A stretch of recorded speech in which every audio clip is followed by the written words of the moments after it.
I'm sorry. Please forgive me. Thank you. I love you my dear friends. నా 1000 subscribe పేరు పేరున అందరికీ నమస్కారం అండి. అందరికీ నమస్కారం. అందరూ బాగుండాలి. అందరూ పైకి రావాలి. అభివృద్ధి చెందాలి. కొత్త సబ్జెక్ట్‌తో వచ్చాను. కొత్త వీడియోతో వస్తున్నానండి. మీరు ఇంకా పైకి పైకి రావాలి ఫ్రెండ్స్. అందరూ పైకి రావాలి. అందరూ పైకి వస్తేనే మనం ముందుకుంటాం. 'సభాష్ రాముడులో' నాకు ఈ పాట చాలా ఇష్టం. జయము నిశ్చయంబురా జంకు బొంకు లేక సాగిపోమురా భయము లేదురా జయము నిశ్చయమురా భయం లేదురా జంకు గొంకు లేక ముందుకు సాగిపోమురా. ఎన్టీఆర్ గారు చాలా చాలా చేశారండి. చాలా బాగా చేశారు అది. కష్టాలు ఓర్చుకున్నవాడే సుఖాలు దక్కును, సుఖాలు దక్కును ఈ లోకమందు సోమరులై ఉండకూడదు, ఉండకూడదు. పవిత్రమైన ఆశయాన్ని మరవకూడదు, మరవకూడదు. జయము నిశ్చయమురా భయము లేదురా జంకు గొంకు లేక ముందు సాగిపోమురా, సాగిపోమురా ఫ్రెండ్స్. ఏమైనా తప్పులుంటే క్షమించండి. ముందుకెళ్దాం. మన సబ్జెక్ట్‌లోకి వద్దాం. మే మన సమాజంలో తమను తాము కించపరుచుకోవడం, తాము చాలా చిన్నవాళ్ళమని, తమకు తెలిసింది చాలా తక్కువని, తమ సామర్థ్యం చాలా స్వల్పమని అనుకోవడం గౌరవప్రదమైన అంశంగా చలామణి అవుతారు. కొంతమంది చూడండి, నేను చాలా చిన్నవాడినండి, నాకేం తెలీదండి అంటే కొంతమంది అదేదో ప్రెస్టేజ్ కింద అనుకుంటారు. కానీ అది అన్ని చోట్ల పనిచేయదు. సుఖ సంతోషాలతో కాలం గడపాలంటే ఇతరులను ప్రేమించడం ఒకటే మార్గమని కూడా చెప్తుంటారు. ఇవన్నీ కూడా సగం వాస్తవాలే. తమ పట్ల తమకు గౌరవం, విశ్వాసం, ప్రేమ లేని వ్యక్తులు ఈ ప్రపంచంలో ఎందుకు కొరగారు? తమను తాము కించపరుచుకునే వారిని సమాజం సహజంగానే ఇతరులు కూడా కించపరుచుతారు. మనం కించపరుచుకున్నామనుకో, మనల్ని కూడా ఎదుటి వాళ్ళు అలాగే కించపరుస్తారు.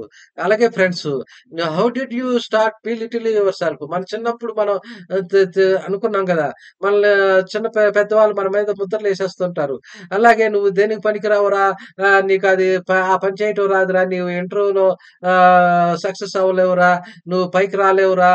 అలాగే మనం ఆళ్ళు తెలియకుండా ముద్రలేసేస్తుంటారు. అయి మనం చిన్నప్పుడు చీకట్లో భయం అని, చీకట్లో ఎళ్తే నిన్ను దెయ్యాలొచ్చి కరిచేస్తానికని మనం చీకటని భయం పడిపోతాం. అలాగే నేను చీకట్లో ఎళ్ళను. అలాగే మనం అందరూ ముద్రలేసేస్తుంటారు. అలాగే ఉండిపోతాం మన జీవితంలో. మిమ్మల్ని మీరు కించపరుచుకోవడం ఎలా మొదలైంది? మనల్ని మనం అభిమానించుకోవడం, మన అవసరాలు మాత్రమే పట్టించుకోవడం, స్వార్థంగా చిన్నతనంలోనే చెప్పబడుతుంది. ఇతరుల కోసం త్యాగం చేయడం, ఇతరులతో తమకున్నవి పంచుకోవడం చాలా గొప్ప లక్షణాలుగా కొనియాడబడతాయి. మన అందరితో ఫ్రెండ్‌షిప్‌గా ఉండాలి. అలాగే మనలో ఉన్నయన్నీ అన్నీ చెప్తుంటారు. ఇవన్నీ బాల్యంలోనే తన మనుషుల్లో జీర్ణించుకుపోతాయి. మన చిన్నప్పుడు అలాగుండిపోతాయి. బాల్యంలో ప్రతి ఒక్కరూ తమను తాము అత్యంత ప్రధానమైన వ్యక్తులుగా పరిగణించుకుంటారు. మన చిన్నప్పుడు చాలా బావుంటామండి. ఏ మన ఏ ముద్రలు ఉండవు. పెద్దగా అవ్వండి 7 ఇయర్స్ నుంచి దాటగానే మనలో అన్నీ అయన్నీ గుర్తులుండిపోయి మనల్ని చాలా ఇబ్బంది పడుతుంటాయి. ఆహ్ ఇబ్బంది పడుతుంటాయి. అనేక నిర్బంధాలు చూసి తమను తాము అనుమానించడం ప్రారంభమవుతుంది. తమకు విలువ లేదని, తమకు తాము ఘనంగా భావించుకుంటుంటే ఇతరులంతా నవ్విపోతారని, మనకు విలువ లేదు, మనం గొప్పవాడుకుంటే ఇతరులు నవ్వుతారని సాధారణమైపోతుంది. అరే! ఆడు సెల్ఫ్ డబ్బా కొట్టుకుంటున్నాడు అంటారు చాలామంది. పెద్దలను గౌరవించడం, తమ అభిప్రాయాల కంటే ఇతరుల అభిప్రాయాలు ఉత్తమమైనది భావించడం ప్రారంభమవుతుంది. నాకన్నా ఎదుటి వాళ్ళే గొప్పవాళ్ళు. ఇప్పుడు చూడండి, గ్రూప్ డిస్కషన్‌లో కొంతమంది ఎదుటి వాళ్ళు ఏది చెప్తుంటే అది మనం ఒప్పుకుంటాం. దానికి అంగీకరిస్తుంటాం. Yes, you are correct, correct అనుకోని మనం అలాగుండిపోతాం. గ్రూప్ డిస్కషన్‌లో అంటే నీ యొక్క ఒపీనియన్ కూడా చెప్పాలి. ఆ ఒపీనియన్ చెప్పినప్పుడే నువ్వు ఇంటర్వ్యూలో పాస్ అవుతావు. గ్రూప్ డిస్కషన్‌లో పాస్ అవుతావు. నీ యొక్క అభిప్రాయం, నీ ఒక ఒపీనియన్ చెప్పలేకపోతే నువ్వు ఇంటర్వ్యూలో పాస్ అవ్వలేవు. అలాగే మనం ఇక్కడ మీరు గుర్తుంచుకోవాల్సిన అంశం ఒకటుంది. మిమ్మల్ని మీరు ప్రేమించుకోగలిగినప్పుడే మాత్రమే ఇతరులను సైతం ప్రేమించగలుగుతారు. మీరు ప్రేమించుకుంటేనే ఇతరులను మీరు ప్రేమించుకోరు. మీకు మీ మీద అభిప్రాయం ఉంటేనే మీరు ప్రేమించుకోగలరు. నువ్వు ప్రేమించుకున్నప్పుడే ఇతరులను ప్రేమించగలవు. నీ మీద నీకు సదభిప్రాయం ఉంటేనే నువ్వు ప్రేమించగలవు. నువ్వెప్పుడు నేను పిచ్చివాడిని అనుకుంటే నువ్వు పిచ్చివాడిలాగా ఉండిపోతావు. మన మీద కొంతమంది పిచ్చివాడు అంటారు. అరే! ఆడు పిచ్చివాడురా అంటే పిచ్చివాడిలాగా ఉండిపోతారు. మనం గౌరవించుకుంటూ, ప్రేమించుకుంటూనే మనం పైకొస్తాం. మిమ్మల్ని మీరు ప్రేమించుకోగలిగినప్పుడు మాత్రమే ఇతరులను సైతం ప్రేమించగలుగుతారు. మీ పట్ల మీరు అభిమానం, విశ్వాసం పెంపొందించుకున్నప్పుడు ఇతరులకు అంగీకారం, అభినందన, అభిమానం కోసం మీరు ఎదురు చూడవలసిన అవసరం ఉండదు.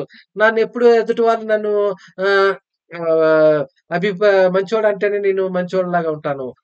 ఎప్పుడు ఎదుటి వాళ్ళ యొక్క అభిప్రాయాల కోసం ఎదురు చూస్తుంటాం. ఆ బాస్ ఆఫీస్‌లో చూడండి జాబ్‌లో కూడా నా బాస్ ఓకే అంటే పర్వాలేదు. లేతే బాస్ అయినా తిట్టగానే మనం చిన్నగా అయిపోతాం. మన ఆళ్ళు ఆఫీస్‌లో సరిగ్గా ఉండలేం. అరే! నేనెందుకురా జాబ్ చేస్తున్నాను అనుకోని మీ పట్ల మీకు అభిమానం కొరవడినప్పుడు ఇతరులకు మీరేమి అందించలేరు. మీకే విలువ లేనప్పుడు మీకే మీకు వాల్యూ లేనప్పుడు ఇతరులకి మీకు వాల్యూ ఏమిస్తారు? మీ ప్రేమకు, సహాయానికి విలువ ఏముంటుంది? అలాగే మీరు ఇతరులకు ప్రేమాభిమానాలను పంచి ఇవ్వలేరు. ఇతరుల నుండి మీరవి పొందలేరు. అంతేకాదు మీకు విలువ లేదని మీరే అనుకుంటున్నప్పుడు ఇటువంటి పనికిమాలిన ఎత్తుపై ఇతరులు కనబరిచే ప్రేమకు మాత్రం విలువే ఉంటుంది. మీకు విలువ లేనప్పుడు ఇతరులు కూడా అలాగే అనుకుంటారు. అరే! దేనికి పనికిరాడు అనుకుంటారు. ఇలాగా సెల్ఫ్ లవ్ లేనోళ్ళకి, సెల్ఫ్ రెస్పెక్ట్ లేనోళ్ళకి మన మీద చాలా ఎదుటి వాళ్ళు కూడా అలాగే మనని అలాగే అవమానిస్తుంటారు. ఇతరుల నుండి మీరెన్నో దురభిప్రాయాలు నేర్చుకుంటారు. ఇతరుల నుండి మనం చాలా నేర్చుకుంటాం. ఇతరుల నుంచి మనం దురభిప్రాయాలు నేర్చుకుంటామండి. మేము ఇతరుల నుండి చాలా తప్పులు నేర్చుకుంటాం. మన పెద్దవాళ్ళు అలాగే నేర్పిస్తూ ఉంటారు. You have learned many misconceptions concepts from others. మీ పట్ల మీకున్న దురభిప్రాయాలన్నీ మీరు రూపొందించుకున్నవే కావు. వీటిలో అత్యధిక శాతం మీరు ఇతరుల నుండి నేర్చుకున్నవే. మన చిన్నప్పటి నుంచి నేర్చుకునే తాత ముత్తాలను చూసి నేర్చుకుంటాం. ఫ్రెండ్‌షిప్‌లు నేర్చుకుంటాం. అలాగే అరే! నువ్వు ఇలాగే ఉండాలిరా అందరితో మీ పట్ల మీకేదో అభిప్రాయం ఉంటునుంది అది పొరపాటు. అయన్నీ మార్చుకోవచ్చు. అభిప్రాయాలు మార్చుకోవచ్చు. మీ రూపాన్ని గురించి, మీ మేధాశక్తి గురించి, స్నేహశీలత, మీ ఉద్రేక స్వభావం గురించి మీకు భిన్న అభిప్రాయాలుంటాయి. షార్ట్ టెంపర్ ఉందని నాకు అలాగే ఉంటుందని అనిపిస్తుంది. అలాగే కొంతమంది మీరొక వ్యక్తి అంతే. మీరు ఒక పర్సనాలిటీ డెవలప్ చేసుకోవచ్చు. మీ ప్రయోజకత్వాన్ని మీరే అంచనా వేసుకుంటారు. ఇందుకై ఈ ప్రపంచంలో మరెవరికీ మీరు సంజాయిషి ఇవ్వనవసరం లేదు. మీ ప్రవర్తన ఒక్కో సందర్భంలో మీకే ఆమోదయోగంగా లేకపోవచ్చు. అయినంత మాత్రాన మీ ప్రయోజకత్వం ఏమి వంటగలసు. మీకు ఇష్టం ఉండదు. కానీ మీరు ఇష్టపడుతూ ఉంటారు. కొన్ని తప్పులు జరుగుతుంటాయి. వాటి నుంచి పైకి రావాలి. పైకొస్తేనే మనం నేర్చుకుంటాం. మీ రూపం మీకేమైనా ఆకర్షణీయంగా కనిపిస్తుందా? మనం ఎప్పుడు కించపరుచుకుంటా నేను సినిమా హీరోలాగా లేనే అనిపిస్తది. కొంతమంది ఎప్పుడు సమ్ టైమ్స్ అలాగే ఉంటాం. ఎప్పుడు మనం కొంతమంది ఎప్పుడు ఆమోదించిన అంశాలేమిటి? స్వీయ అశిష్టత నీకు ఇష్టం ఉండదు. అంటే మిమ్మల్ని మీరు అంగీకరించలేని మీ ప్రవర్తన అనేక రూపాల్లో బయటపడొచ్చు. నోట్‌బుక్‌లో రాసుకొని ఎందుకు మీరు తిట్టుకుంటున్నారు? ఎందుకు మీకు క్రిటిసైజ్ చేసుకుంటున్నారు ఆలోచించండి. ఆలోచించి నెమ్మదిగా రండి. దాంట్లోంచి మీరు బయటికి రావాలి. బయటకొస్తేనే మీరు ముందు పైకెళ్తారు. అలాగే కొంతమంది చూడండి ఎప్పుడు మనం ఎప్పుడు అలాగా ఉండాలి. అట్రాక్టివ్‌గా ఉండాలి. Do you అట్రాక్టివ్‌గా ఉంటా మీరు find your పైకొస్తారు. appearance attractive? అలాగే మీరు చూడండి సబ్జెక్ట్ చూసి మీరు మీరు పైకొస్తుంటే అలాగే మీరు పైకొస్తారు.